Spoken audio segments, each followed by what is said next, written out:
Hey guys, I'm Chris, your real estate problem solver. When I say I do everything, I do mean everything. This is a 5-acre lot that we're working on right now that is in the middle of burning, as you can see. Tried doing something like this on Halloween. This would be a spooky scene. Why we're doing this? Well, because burning actually gets rid of all the leaves and mulch that's covering the ground that keeps new growth from coming up. And that new growth comes back and is good food for the deer, for the animals, and any dead branches and dead vegetation that's out here, like you can see. Well, if you can see through the smoke, is just burns it up. Ashes create, which is potash, is potassium, so it kind of fertilizes the ground a little bit. It helps. So it's just all around a good rejuvenating practice for properties to burn every 2, 3, 4 years to make sure that the land gets rejuvenated and has fresh growth coming up. So let's go through and take a look and see a little bit of what's going on.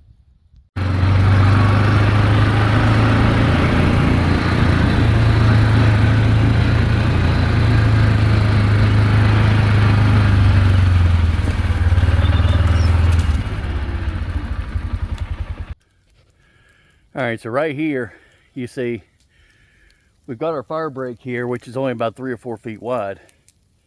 But this morning, the wind was going away from the fire break, and now it's coming to it. So we're running a line.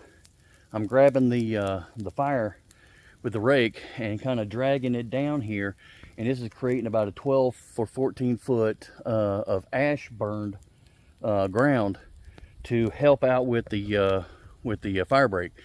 So everything inside the woods that we're burning, if it gets out of hand or the wind picks up, it's going to have a whole lot more space to jump over in order to get away from us.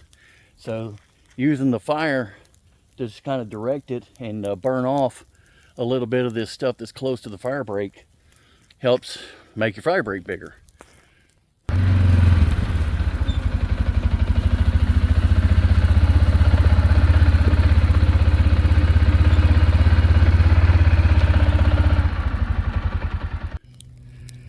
Now, as you can see on this end, we've got some pine trees, and pine needles are an excellent source of fuel for a fire. And I'll talk about how we got all this started in a minute. But as you can see, the wind is actually coming to us. So it's walking itself into the wind. And if you'll YouTube a couple other prescribed burning videos on YouTube, I can't remember who they are, but there's a couple videos that explain burning into the wind is very much preferred because it kind of forces the fire to slow down. It likes to walk into the wind because it gets fresh oxygen, but it also stalls it enough to get every bit of this fire burned down. All the fuel that's laying here on the ground gets burned all the way down to the dirt. So if you go into the wind, it slows it down and it burns better. If you go with the wind, which we've got a couple of areas that are going with the wind simply because it's so thin and there's not much out there. So we set it in a place where the wind would catch it and drag it because there's not enough fuel to keep it going, so the wind kind of has to push it to keep it alive. So let's go to the next spot.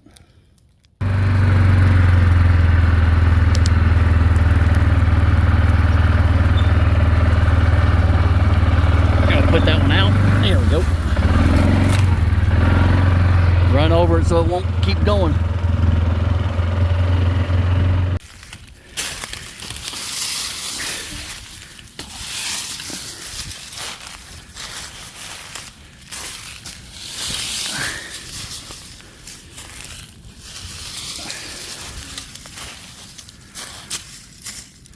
Now what we're doing here is, like I said, we're dragging it in the direction that we want to go. This right here is starting to get to an area that's kind of dry, and well, I mean not dry, but actually it's kind of thin on the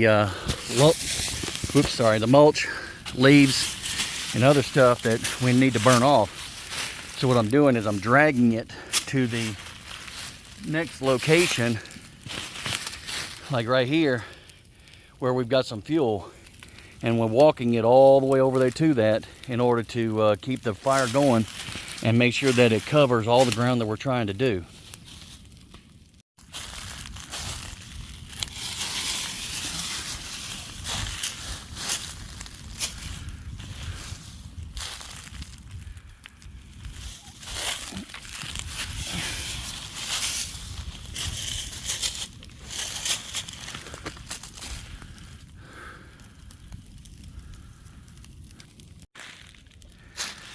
So you'll notice right here, the smoke's going, it's either going across or it's going away from us.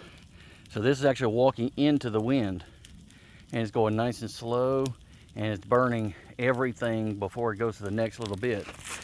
Now, of course, we're in Georgia, so you're gonna find, every once in a while, you're gonna find some of this pine branches or pine logs that just haven't rotted away.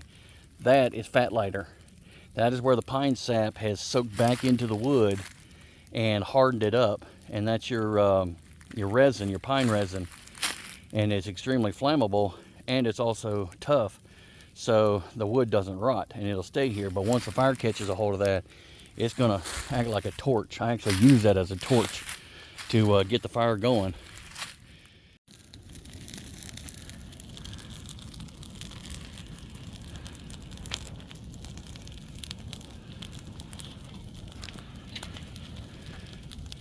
The front line of this fire, wind just shifted. It was going to the left, and then it switched and went straight away. So now everything that we started over here just jumped and ran back into the area that we're working. So we're doing a pretty good job of getting the fire break burned first. Yep, burning right up to the fire break.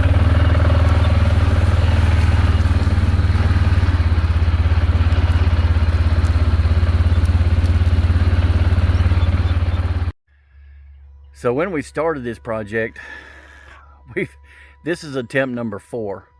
The first day that we did it, it was within, and of course we got a permit each and every time. We did the first permit about 3 days after we had a rain. So the top would burn a little bit and then it would just die off.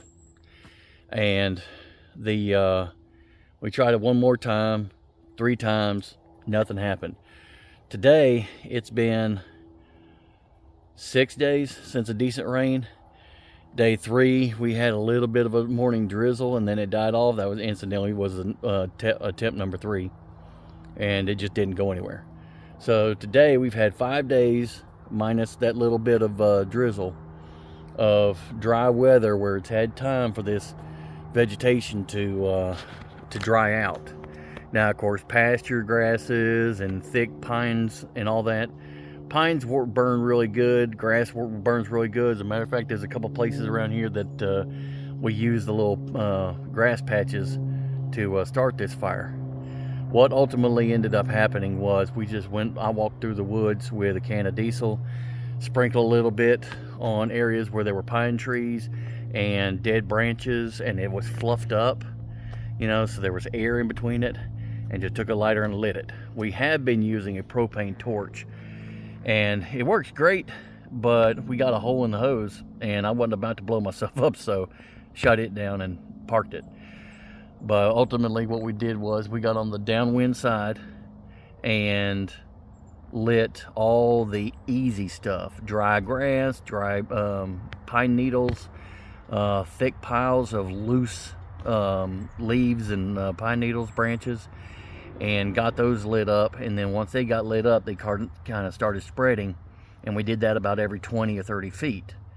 So hopefully the heat from those that were going real good dried up the surrounding area enough to get it to start walking. And then once they all connected in a line, then we had our front line. And incidentally, we were on the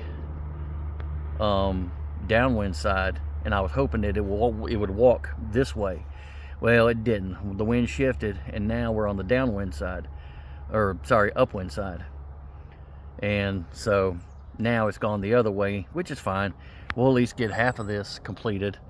There's a couple sections that are still walking this way. Of course, I'm an amateur. Do your studying, do your homework before you try to do something like this. We're trying to complete about 5 acres before sundown. All right, so minus a few last minute flames, this is the finished product.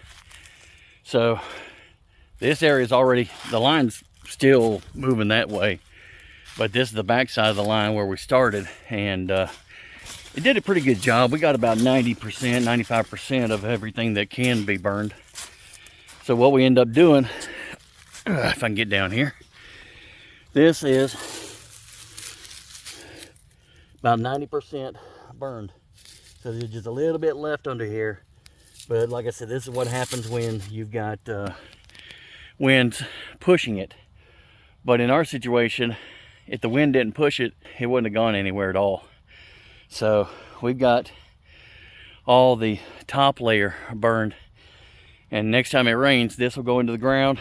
It's not a major fertilizer, but it is a big help. And then everything that got singed will come back from the roots underneath, and it'll sprig up, it'll generate new growth, and the wildlife will come back in here and have a whole lot more to eat. So that's the benefits of it. And this area has never been done before. This area is 20 years old. It was a pasture before, so it's been 20 years growing. And this is the first time that it's been burned. Hopefully it'll bring in, well, I'm doing this for deer. I'm doing this for hunting. I'll go ahead and tell you. But it does need to be done because it helps regenerate growth and helps manage the property. So I hope this video is helpful. If you have any questions, give me a call, 478-273-0062. All right, I'll talk to you on the next one.